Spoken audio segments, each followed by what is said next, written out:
Ngayong araw guys, dumating na nga pala yung in-order namin na portable toilet na ilalagay namin sa aming camper van. Sa wakas, di na namin kailangan humanap ng talahiban. At syempre, nilagyan na rin pala namin guys sa mga cabinet tsaka mga aparador tong si Lokbu. Kaya meron na kami lagayan guys sa mga dilata at mga grocery na babaunin namin sa camping. Baka Lokbu yan.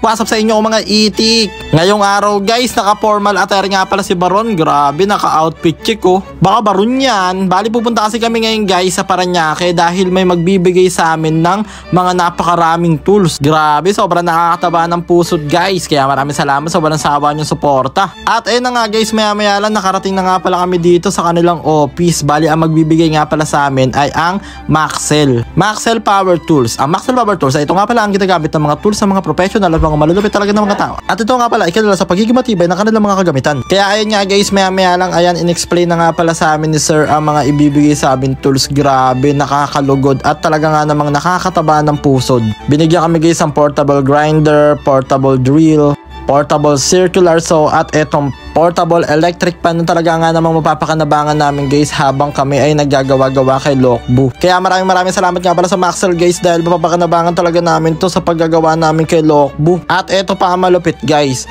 binigyan na ng tools. Aba, sakto pa yung dating namin dahil merienda time na. Kaya tamang putrip yung mga itik ko. At ayun na nga guys, maya lang ay ayan, uuwi na nga pala kaming abot ngiti ang tenga. Pero syempre, ayan, nag-picture muna kami nila sir. Kaya maraming salamat po. I love you all. So ayun na nga guys, pag uwi nga pala namin ay minadaanan pa kami dito sa palengke ng Sapote na nagtitinda ng maming tayo. Saktong-sakto naman, matagal na kami nagkikrave dito guys. At dito din daw nagpo-food trip dati si Baron nung nagtatrabaho pa siya, naggagawa-gawa siya ng aircon. Kaya tamang food trip yung mga itik ko. At ayun na nga guys, pag uwi nga pala namin ay back to work na nga pala ulit kami dito kay Lokbu dahil marami pang aasikasuhin dito guys. At ang mission nga pala namin for today's video ay ikakabit na namin tong mga pinagawa namin mga aparador, mga drawers, mga cabinet. Bali pinasadya nga lang pala namin to guys dahil hindi kaya ng mga powers namin yung mga ganito guys sa mga drawer. Kaya maraming salamat nga pala kala kuya at sa akin din kaibigan na si Baladjay, classmate ko yung guys ng grade 9. Grabe, sobrang solid nila gumawa guys. At ayan, kinabit na nga pala namin yung cabinet sa taas sa kusina pala. At ayan, gamit na namin dito yung electric pan ni Maxell. Sobrang solid, ang lamig. At ayan guys, unti-unti na nga pala kami na-excite sa kakalabasan nito ni Lokbu. Ito na nga guys, medyo malapit-lapit ng matagal pang matatapos tong ating camper van RB. Ito guys yung nagiging ano niya ngayon resulta. Meron na siyang mga cabinet sa taas, meron na rin siyang cabinet sa baba. Yan, pinagawa talaga natin yan guys para sure na maganda yung kalalabasan. Bali yung next na gagawin natin. Ito pa sikat to. Bali yung next na gagawin natin guys, lilinisan natin yung mga preno, brake drum, tapos checkin natin yung mga brake shoe kung okay pa. Tapos papalitan natin lahat ng gulong, bali 6 yan. Ngayon guys, recommend kayo ng magandang brand ng gulong na safe nating magagamit para dito sa ano natin. Uy, nagbabarinig. Unbox na natin ang nabili naming inidoro para kay Lokbu. Yun natin yung itsura niya, maganda ba talaga siya or hindi.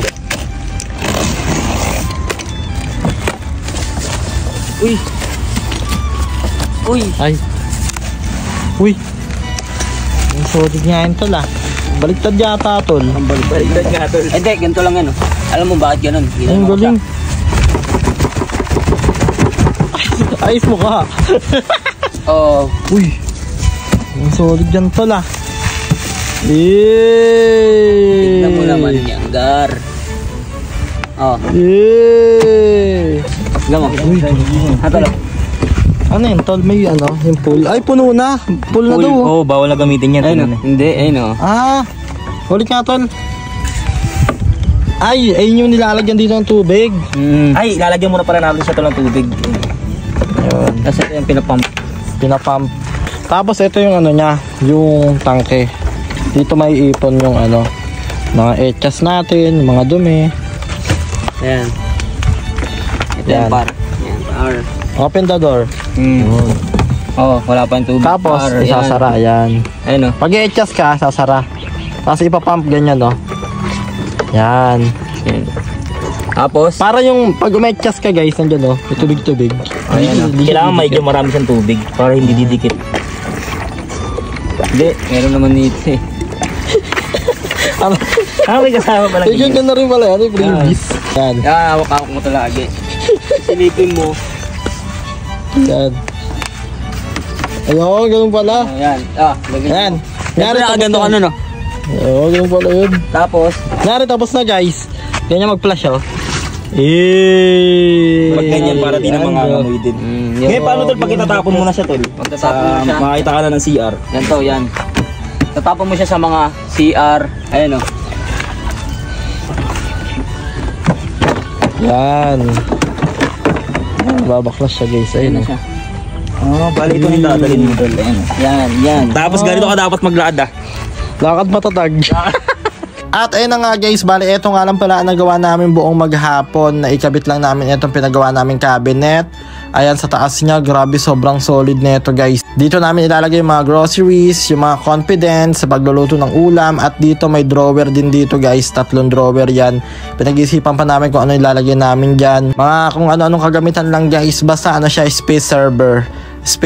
Basta makakapagpaluwag siya guys. At ayan, lalagyan din namin yan dito ng sangkalan para pag maghihiwa kami guys, atakan mo lang yan tapos ayun, maghiwa-hiwa ka na dyan. Diba, napakalupit guys, talagang na-excite na kami dito kay Lokbu. Malayo pa pero malabo na. Pero ayos lang yung guys, ang mahalaga, nasayang na naman namin yung 6 minutes ng buhay nyo. I love you all! Mwah!